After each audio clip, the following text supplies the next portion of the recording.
Hello everyone, I am नवीन कुमार और यहाँ पर एक कंपनी है जो कि स्टॉक मार्केट से पैसे उठाने के लिए आ रही है। कंपनी का नाम है सुमेक्स इंजीनियरिंग। इस कंपनी का आईपीओ 25 से 28 अगस्त के बीच में खुलेगा। 101 का प्राइस सेट किया है और लगभग 192 करोड़ रुपीस की वैल्यू लगाई है। नेक्स्ट यहाँ पर जो कंपनी का आईपीओ लेके आ रहे हैं उनका नाम है GYR कैपिटल्स की। एक खासियत ये है कि ये लिस्टिंग अच्छी करवा देते हैं और उसके बाद में भी जो कंपनी है वो ठीक ठाक परफॉर्म करती है।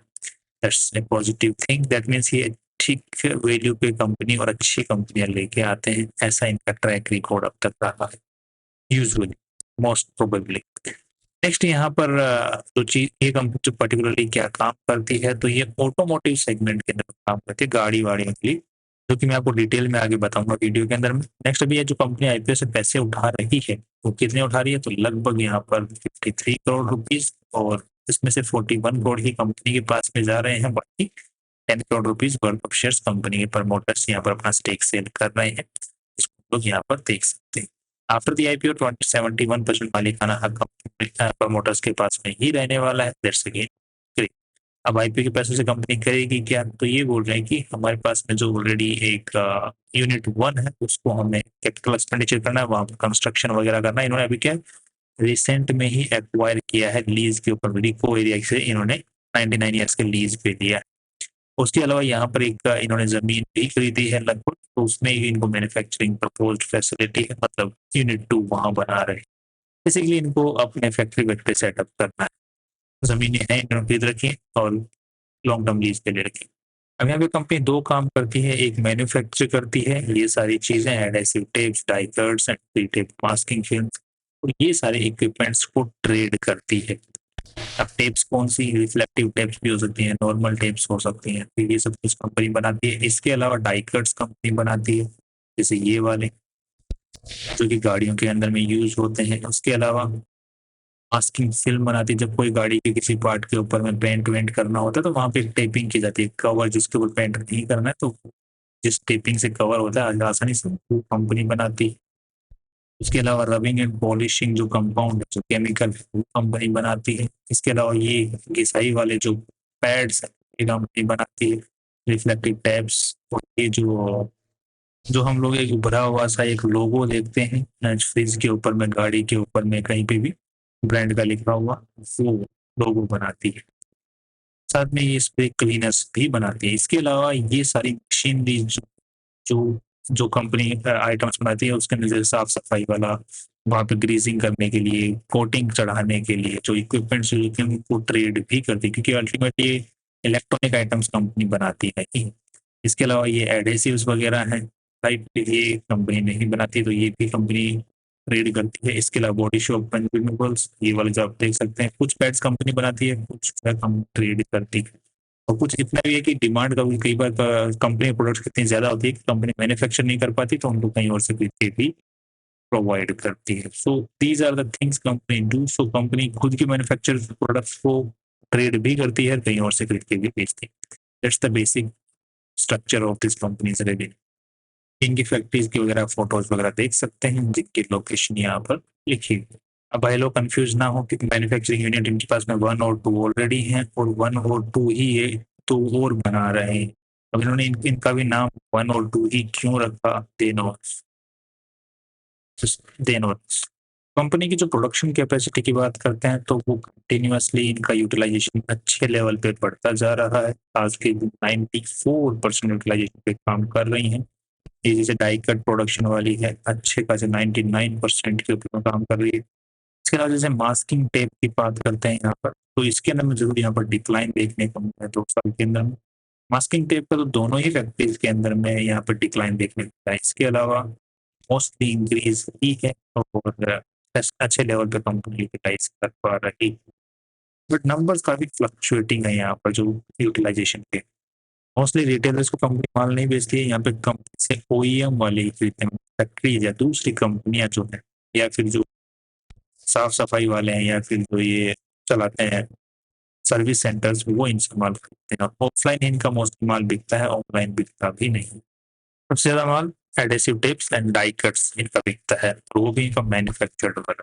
तो यहाँ पे जो नंबर है वो बड़े फ्लक्चुएटिंग है, काफी अच्छा इंक्रीज एंड डिक्रीज, और इसके अलावा जो इंक्रीज देखने को मिल रहा है, इसके अलावा यहाँ पे भी अच्छा खासा डिक्रीज देखने को मिल रहा है। सो नंबर्स थोड़े फ्लक्चुएटिंग है यहाँ पर। नाउ अगेन अच्छे खासे लेवल पे ये ऑलरेडी प्रोडक्शन फैसिलिटीज को यूज कर रहे हैं और की जो प्रोडक्शन फैसिलिटी है उसको और बढ़ा रहे हैं।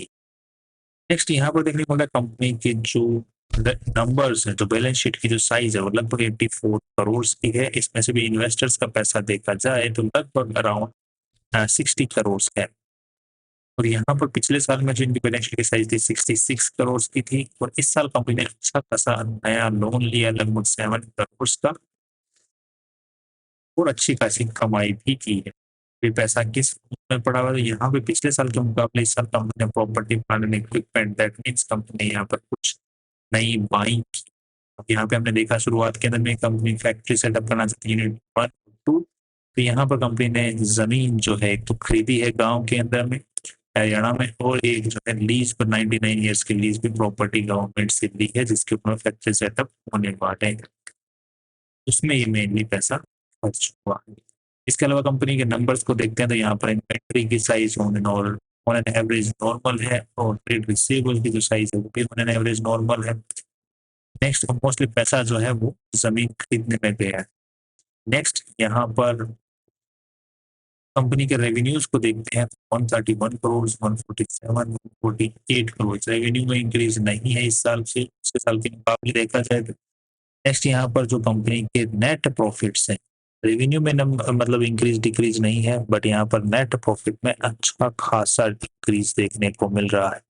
10 करोड़ से सीधे 13 करोड़ के आसपास में चले गए हैं। Why this increase actually?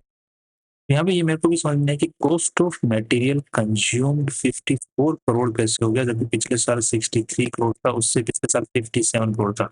यहाँ पर रेवेन्यू इंक्रीज हुआ, यहाँ से यहाँ तक तो कंपनी का कॉस्ट ऑफ मटेरियल इंक्रीज हुआ, साथ में ही जो purchase of stock and trade means trading वाला जो माल है वो भी इन्होंने अच्छे खासे लेवल पे खरीदा। यहाँ पर देखने मिल रहा है कि रेवेन्यू नहीं बढ़ा, थोड़ा सा बढ़ा है, right, but still cost of material consumed कम कैसे हो गया, ये मेरे को समझना थोड़ा मुश्किल हो रहा है बचा पाना।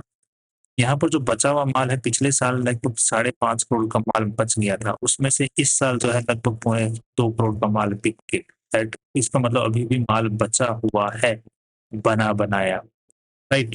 अच्छा खासा पड़ा हुआ है पिछले साल का बचा और उससे पिछले साल का बचा हुआ, बट इस साल ठीक है, बट ये कैसे कम हो गया?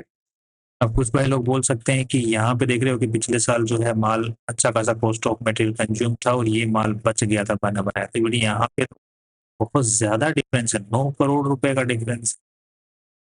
ये तो इस चीज को भी देखते हुए जस्टिफाई नहीं हो रहा है। ये एक ही चीज से जस्टिफाई होता है कि कंपनी ने अपने जो प्रोडक्ट्स जो आइटम्स का प्राइस बढ़ा दिया, जो manufactured items, that can be the only explanation over as per my understanding.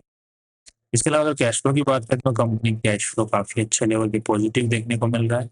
तो ऑन एन एवरेज हम यही बोल सकते हैं कि कंपनी लगभग साल का आज के दिन जैसे 12 करोड़ 13 करोड़ रुपए कंपनी कमाया है, नेक्स्ट ईयर भी लगभग 10-12 करोड़ रुपए कमा सकती है। इस हिसाब से कंपनी का अगर हम लोग पी रेशियो निकालने की कोशिश करते हैं इस कंपनी का सोमेक्स का, राइट, यहाँ पर 200 करोड़ रुपए भी लगाई तो लगभग 16 का पी रेशियो निकल के आता है, जो कि लुक्रेटिव है। साथ में कंपनी के जो नई फैक्ट्री वगैरह सेटअप करने वाले उसमें तो 1-2 साल का टाइम लगेगा, वहां से कमीशन फैक्ट्री वगैरह होने में तो प्रोडक्शन आने में, तो लगभग आप देख सकते हैं 16 के आसपास पी रेशियो चलने वाला है। तो फ्यूचरिस्टिक जो रेवेन्यू ग्रोथ है आफ्टर द फैक्ट्री सेटअप्स वो अच्छी नजर आ रही है, तो मार्केट उस फ्यूचरिस्टिक आने वाली जो ग्रोथ की बेसिस पे आज ही वैल्यू दे सकता है और ये रेवेन्यूज बनते हुए रह सकते हैं। So this is the positivity in this company और काफी पुरानी कंपनी चलती हुई आ रही। So I am positive in this particular company based on certain factors, एक तो फ्यूचरिस्टिक रेवेन्यू ग्रोथ जो आ सकती है प्रोडक्शन फैसिलिटी की वजह से, कंपनी के प्रमोटर्स का अच्छा खासा स्टेक रहेगा, कंपनी का आईपीओ जो है जीवाई कैपिटल वाले लेके आ रहे हैं तो लिस्टिंग गेन की ज्यादा उम्मीद है और यहाँ पर जो हवा है वो अच्छी मिल रही है। So I am positive in the longer run and in the listing gain of this company as of the data we see. Finally, see you tomorrow.